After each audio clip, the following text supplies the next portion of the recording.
Tout disciple accompli sera comme son maître. Amen. Le disciple n'est pas plus que le maître, mais tout disciple accompli sera comme son maître. Amen. Amen. Le disciple n'est pas plus que le maître, mais tout disciple accompli sera comme le maître. Qui a une autre version? Oui, voilà. Oui, Luc 6, verset 40. Le disciple n'est pas au-dessus de son maître. Mais tout homme accompli sera comme son maître. Mais tout homme accompli sera comme son maître. Qui d'autre a une version? Voilà.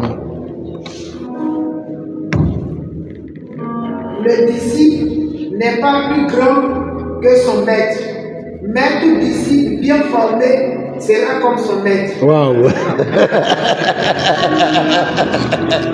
Waouh! Le disciple n'est pas plus grand que son maître, mais tout disciple bien formé sera comme son maître. Amen.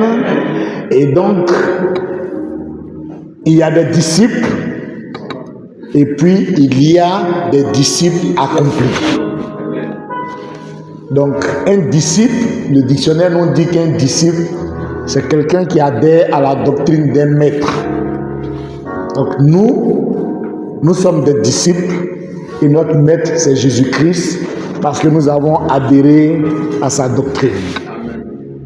Maintenant, parmi les disciples, il y en a qui sont disciples et puis il y en a qui sont disciples accomplis. Donc aujourd'hui, on veut mettre l'accent sur les disciples accomplis pour qu'on arrive à progresser. Donc, quand vous êtes en train d'évoluer pour être un disciple accompli, certains vont croire ou penser que vous êtes en train de vous comparer au maître, ou bien c'est comme si vous étiez en train de faire comme si vous étiez plus que le maître. Donc la règle numéro 1, c'est qu'un disciple ne peut jamais être plus que le maître. Donc, dans la voie du discipulat, on peut faire plus que le maître, mais on ne peut pas être plus que le maître. Parce que le Seigneur Jésus a voulu qu'on puisse faire plus que ce que lui a fait. Mais on n'est pas plus. Et donc, la règle de base, c'est que Jésus sera toujours notre maître. Jésus sera toujours notre Seigneur. Mais dans la progression, parce que avec le Seigneur, c'est l'évolution. Avec le Seigneur, c'est l'avancement. Avec le Seigneur, c'est un certain développement dans la marche avec le Seigneur. C'est une évolution. Donc, on commence en tant que disciples qui avons adhéré à l'enseignement du Maître, et puis on évolue pour être des disciples qui sont bien formés pour devenir maintenant des disciples qui sont accomplis. Et donc, dans la dimension du disciple qui est accompli, nous devons pouvoir être comme le Maître. Et la Bible dit que le Seigneur a suscité beaucoup de serviteurs de Dieu. Il a suscité des prophètes, des apôtres, des docteurs, des pasteurs, des évangélistes, afin que chacun d'entre nous puissions atteindre le niveau de la stature parfaite de Christ. Donc, c'est la volonté de Dieu et c'est le plan de Dieu. Et c'est pour ça que Dieu suscite, n'est-ce pas, des serviteurs. Il suscite des envoyés, il suscite des messagers pour que chacun de nous puisse évoluer d'une dimension de disciple à une dimension de disciple bien formé et puis à une dimension de disciple accompli.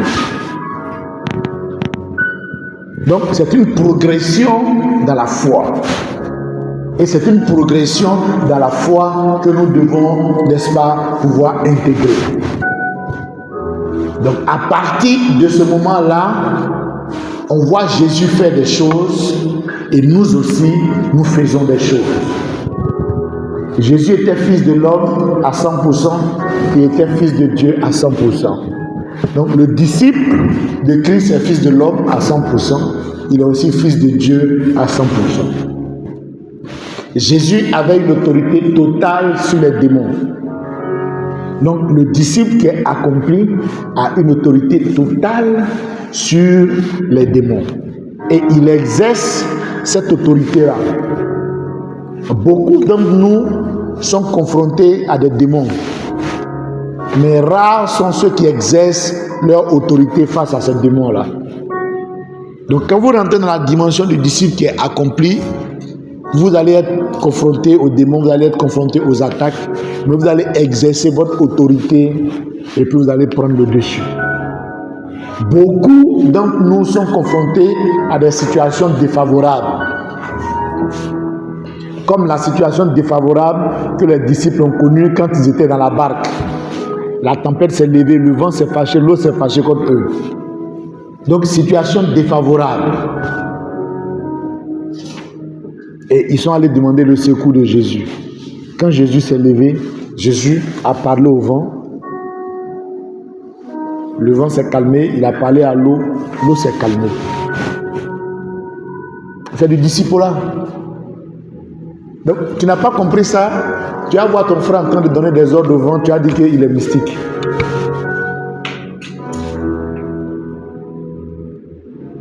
Donc, face aux situations défavorables, il a parlé aux situations et les situations se sont soumises à l'ordre qu'il avait émis en fait.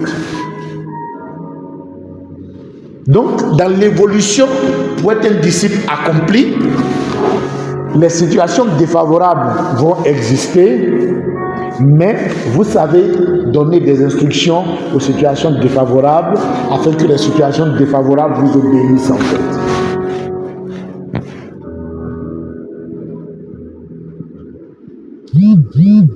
Amen.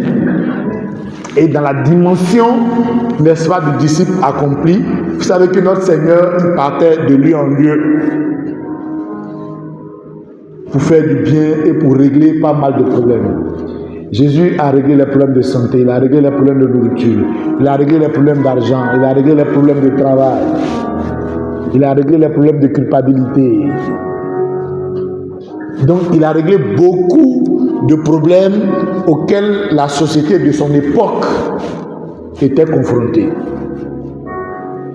Les problèmes de la société de son époque là, certains existent aujourd'hui, certains n'existent plus aujourd'hui. Mais nous aussi, dans notre époque là, la société aussi a des problèmes. Donc, un disciple accompli doit être celui qui aussi apporte, n'est-ce pas, de par son action, des solutions aux problèmes des gens de son époque. Moi, je me souviens que quand j'étais petit, je suis d'une famille musulmane, mais dans notre quartier, qui était un quartier musulman, les femmes musulmanes, quand leurs enfants étaient malades, elles préféraient aller à l'hôpital des sœurs.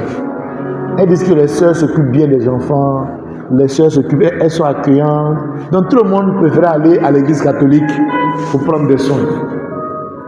Mais c'est parce que l'église catholique apportait des solutions concrètes aux problèmes de santé de l'humanité. Mais il n'y a pas que des problèmes de santé, il y a des problèmes financiers, il n'y a pas que des problèmes financiers. Il y a des problèmes d'estime personnelle, il n'y a pas que des problèmes d'estime personnelle. Il y a des problèmes spirituels, il n'y a pas que des problèmes spirituels. Donc les problèmes sont multiples. Et Jésus arrivait à intervenir sur toutes ces dimensions-là. Donc le disciple du Seigneur Jésus, c'est quelqu'un qui apporte des solutions aux problèmes de son temps. Le disciple accompli, c'est quelqu'un qui apporte des solutions aux problèmes de son temps. Si vous êtes un pleurnichard face aux problèmes de votre temps, vous êtes un disciple. Mais vous n'êtes pas encore bien formé. Vous devenez un disciple accompli. Parce que le pleurnichard, c'est celui qui passe ses journées à décrire tous les problèmes qui existent dans son temps.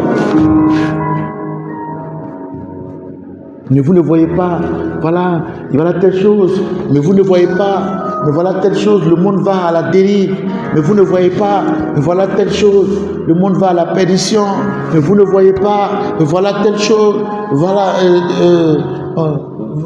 tout le monde est perdu, mais vous ne voyez pas, mais voilà telle chose. Si vous passez vos journées à décrire tous les travers du monde, vous êtes certains disciples de Christ parce que vous adhérez à la doctrine de Christ, mais vous avez besoin d'être bien formé pour devenir un disciple accompli.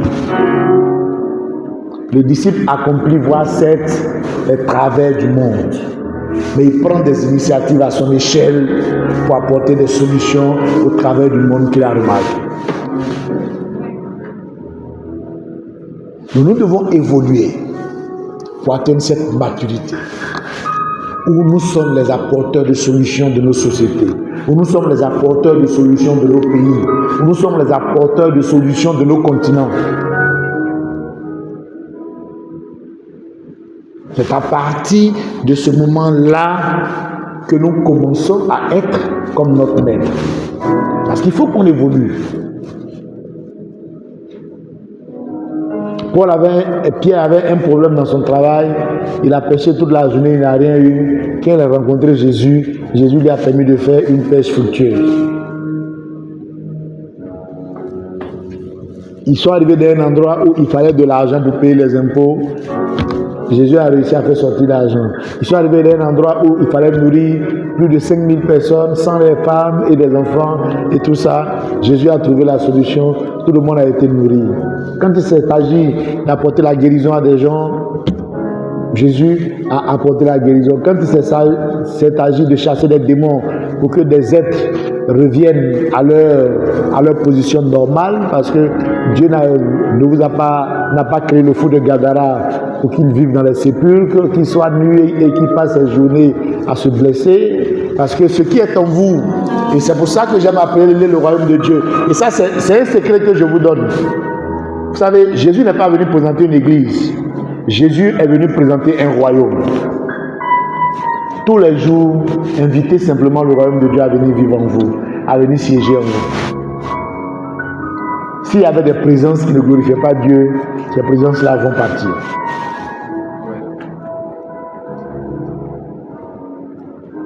Et donc, Jésus est venu non seulement présenter ce royaume-là, et il a permis à tous ceux qui le rencontraient de goûter, n'est-ce pas, le royaume de Dieu. En réalité, on parle beaucoup de Jésus, mais la puissance qui est derrière, qui apporte les solutions, c'est le royaume de Dieu. Donc, lui, il est venu présenter le royaume afin qu'on puisse accepter. Voilà, le royaume. Il dit, répondez-vous car le royaume de Dieu s'est approché. Et donc, le royaume de Dieu était en manifestation à travers lui. Donc, le disciple de Jésus, c'est quelqu'un qui fait la promotion du royaume de Dieu de manière très claire. Parce que la vraie église, c'est le royaume de Dieu. Et donc, quand le royaume de Dieu se déploie, le royaume de Dieu se déploie justement en résolvant les problèmes. Le royaume de Dieu se déploie en faisant du bien à les gens. Le royaume de Dieu se déploie en apportant les solutions aux problèmes des gens. Et quand je parle de solutions, ce sont des solutions concrètes. Ce n'est pas dit, on va prier seulement. Non, c'est une réflexion qui est posée et puis on dit, bon, voilà ce qu'on va faire au niveau de la société. Mais c'est parce que notre maître, en son temps, quand il y avait des problèmes, il résolvait les problèmes. Il ne les fuyait pas. Quand il y a eu la situation des gens qu'il fallait nourrir, les disciples lui ont dit, non, mettez ça là, voilà, ce problème-là, fuyons ça. Disons qu'on les laisse aller chercher la nourriture, et puis quand ils vont trouver la nourriture, après qu'ils reviennent. Donc, esquivons le problème. Il dit non, la solution, ce n'est pas d'esquiver le problème. La solution, c'est de résoudre le problème. La solution, c'est de leur donner à manger. Donc, je veux nous inviter à évoluer pour devenir des disciples accomplis. Nous devons évoluer dans notre marche pour pouvoir devenir des disciples accomplis. J'étais un jour à Cap-Nord, il y a 3 mois, et puis je passais, et puis il y a une dame qui m'appelle. Bonsoir, monsieur Camara. Donc je me retourne et puis je vois une vieille métisse là. Et puis, je dis, oui, Madame Ougoué, mais s'il vous plaît, je ne vous ai pas reconnu. Elle dit, oui, mais moi, je vous ai bien reconnu. Vous êtes un grand monsieur. Alors, qui est Madame Ougoué? Madame Ougoué, c'est la secrétaire générale de l'AGRH, la première association des DRH de Côte d'Ivoire dans les années 90. Elle était la toute puissante DRH de Shell, qui a recruté de grands DRH aujourd'hui, qui a recruté mon ami Koulibaly Saïbou, qui est DG de Shell au Rwanda, et tout ça. La toute puissante DRH de Shell. Et elle était secrétaire générale de l'AGRH. Et puis l'AGRH a évolué, l'AGRH a disparu. Et puis nous, on est venus des années plus tard, nous aussi on vient créer notre association qui s'appelle aussi AGRH. Et donc elle est venue pour adhérer. Il dit, je suis venu pour adhérer, on m'a dit qu'il faut être en activité, que je suis retraité, je ne peux plus adhérer. J'ai dit, non mais Madame Ougoué, mais qui vous a dit ça? On va régler ça. Mais qu'est-ce que j'ai décidé de faire? Parce que nous, là, nous sommes les Madame Ougoué de demain. Madame Ougoué d'avoir 75 ans maintenant, je ne sais plus. Donc, on est les Madame Ougoué de demain. Moi, j'ai décidé de mettre en place un système. Un système qui va nous permettre de construire un siège. Eux, ils ont tout fait, mais ils n'ont même pas de siège. Donc, leur truc a disparu comme si ça n'avait jamais existé. Un système qui va nous permettre de créer une université. Et puis un système qui va nous permettre de créer une polyclinique en fait. Parce que chez nous, on est membre à vie. Donc après, tu as les gens qui sont retraités, qui n'ont plus d'assurance de leur entreprise, qu'il faut prendre en charge.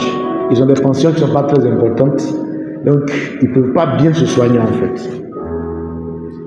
Donc, c'est vrai que quand je parle de ça, comme quand je parlais de ça avant, les gens trouvaient que j'étais rêveur. Mais les gens ne savent pas que c'est le royaume de Dieu qui se déploie. Et moi-même, quand je parle de ça, je sais ce qui est derrière, je sais ce qui est en train de se déployer. C'est une vraie force, n'est-ce pas, qui est en train de, une vraie force spirituelle qui est en train de se déployer dans une coopération, en fait. Déjà, le peu qu'on a fait, tout le monde reconnaît qu'on a une bénédiction pour la coopération. On a fait ce qui n'avait jamais été fait dans le domaine des ressources humaines en Côte d'Ivoire. On a fait ce qui n'avait jamais été fait. Mais ce n'est rien. C'est maintenant que ça commence. Je lui ai dit, c'est maintenant que les choses sérieuses ont commencé. J'ai dit, on va faire polyclinique, on va faire polyclinique. J'ai dit, on va faire siège, on va faire siège. On a déjà commencé à trouver déjà les terrains pour le siège. J'ai dit, on va construire une université, on va faire une université. L'université a déjà commencé depuis 2 ans. Tous les 3 mois, on forme 20 personnes. Tous les 3 mois, on forme 20 personnes. Tous les 3 mois, on forme 20 personnes. Donc, ça a commencé depuis 2 ans. On a la 13e promotion maintenant. On a la promotion 13. Donc, multiplié 13 fois 3. Donc, voilà. Donc, on a déjà commencé avec notre académie. On a un agrément FDFP. En termes d'action, on a déjà commencé à avoir des marchés que nos membres nous donnent. Donc, la capacité à générer des ressources là, cette capacité-là, elle est en train de se mettre en place. Mais on va le faire pour que tout le monde puisse en profiter et pour que les gens comprennent que quand un disciple de Christ est dans un système là, mais c'est trop chic. Quand un disciple de Christ est dans un système, on sent que le système a du goût parce qu'il y a du sel. On sent que le système a du goût parce qu'il y a la lumière qui se déploie en fait. C'est ça, le disciple-là. On a l'impression que les choses sont très loin dans le ciel là-bas. Non. Le Seigneur dit en Deutéronome que le commandement que je te donne là, ce n'est pas un commandement qui est au-delà de la mer pour que tu te demandes comment. Et puis ce n'est pas au ciel. Il dit ça est dans ton cœur et ça est dans ta bouche. C'est tout. Le disciple là qu'on vous demande d'appliquer là, vous pensez que c'est loin? Non. C'est dans votre cœur. C'est dans votre bouche. C'est dans votre cœur. C'est dans votre bouche. Croire du cœur, confesser de la bouche. Croire du cœur, confesser de la bouche, comme dit Romains 10:10. Donc on est en train de déployer ça. Eux, ils ont existé. L'AGRH. Nous, on est AGRH aujourd'hui. Mais avant nous, il y a l'APRACI, il y a le RIGRH qui sont toujours là. Mais nous sommes les seuls qui employons 10 personnes. Nous, on a près de 10 salariés permanents aujourd'hui, association. Voilà. Donc, ça dépend n'est-ce pas, de la posture de disciple dans laquelle nous nous mettons. Donc il faut qu'on arrive à bien comprendre notre position et à l'assumer à fond. Nous sommes des disciples de Jésus-Christ. Nous sommes des disciples qui devons évoluer pour être des disciples qui sont bien formés. Et nous sommes des disciples qui devons évoluer après avoir été bien formés pour devenir des disciples accomplis.